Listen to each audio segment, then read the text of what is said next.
Guys, tanggalin buto.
So, ang ginawa ko guys, look, hinati ko siya ng B, yung bone.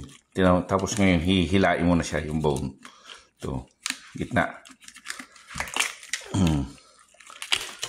Oh, yan. Tanggal na yung gitna. So, ngayon, kasyang-kasya na. After ko guys matanggal yung ribs sa gitna, ito. Tapos, yung sa gitna para kasyang-kasya yung tubo. Ito guys, nilagyan ko na rin ng seasoning.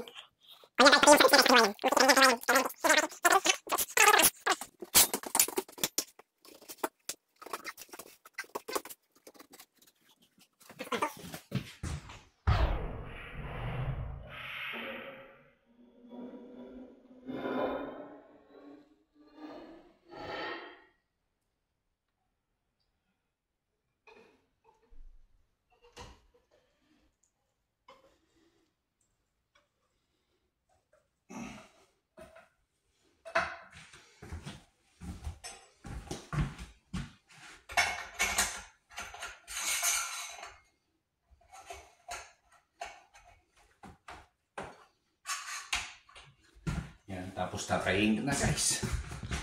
Yan na. Tapos ilalagay ko na yung lemongrass. Yan yun. Kapasok na yung tubo guys.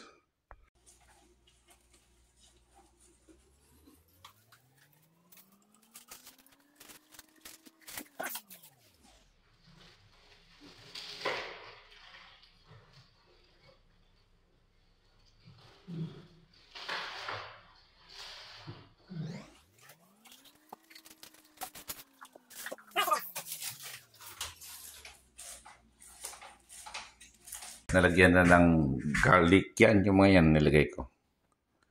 So, tinalian ko yan guys. Ito sa ribs niya. Balakang, kasi nandito yung weight. Hindi na yan iikot guys. Kasi itong legs, nakahold dito sa speed, sa pork. Itong legs niya, dalawa. Para madaling tayin, nakalagay na siya guys. DIY lang to guys. Ganyan na siya. Tapos tatayin na natin using my special karayom ng marangal. Okay guys, ganyan na kasimple guys. Umpisa na ako ng pagtali guys. So dito inuuna ko guys, pababang ganyan. Kasi sa likod, iikot ko na yan, tatapa kayo. Tapos tutuloy ko dun sa gitna. Okay. Yan ang style ng pagtali guys. Pag ganun. Okay. It's important guys, kung makikita nyo yan, itong legs niya is naka-free yan guys para hindi puputok. So, naka-free yan, nakahiwalay siya. Kaya yan solid na guys kasi nakatahi siya yan. Nakatahi sa, hindi na yan iikot. So ngayon, pag nakahiwalay na to, nakita mo yung parang hole na yan, joint bone niya, ipapasok mo na siya doon sa ilalim. Pag nilagay mo yung legs. Yan. Sasabit mo lang siya dyan. Yan.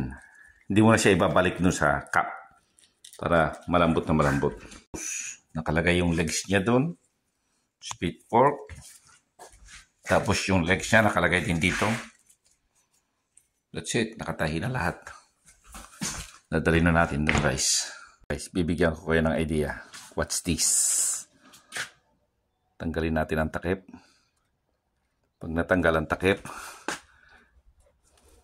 guys, may sariling brush, guys. Eksaktong ganito lang karami, guys. Sa isang lechon.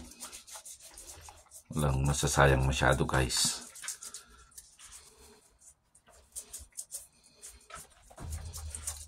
Pampapula lang to, guys. Nothing special.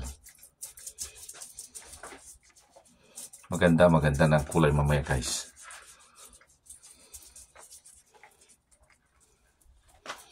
Maganda tong brush na to, guys. Pang malakasan. At 8 o'clock. Guys, bibigyan ko kayo ng idea. What's this? Tanggalin natin ang takip. Pag natanggal ang takip,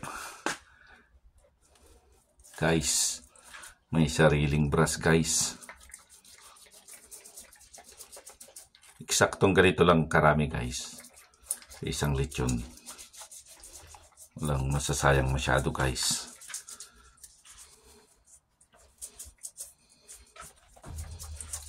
Pampapula lang to. Okay, guys, nakita niyo yung lumulobo na yan, guys. Para hindi mabasag, tusukin nyo lang ito. Yan yung mawawala.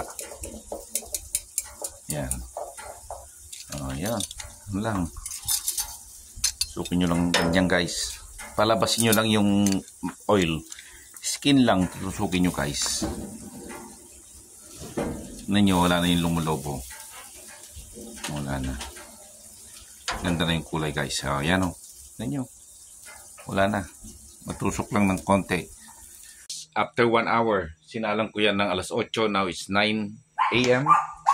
Papakita ko na naman sa inyo yung technique ni Tolits. Technique ni Tolits, guys. Yan na siya, guys. Ngayon, papakita ko sa inyo yung technique ni Tolits. Using my IKEA knife. Ito, guys. See that one? Kita niyo yan? After 1 hour yan, guys. Technique ni Tolits yan, guys. Ayaw ko sanang ituro sa inyo. Pero kailangan ma-share natin ang diskarte ni Tolits. Sabaw yan, guys.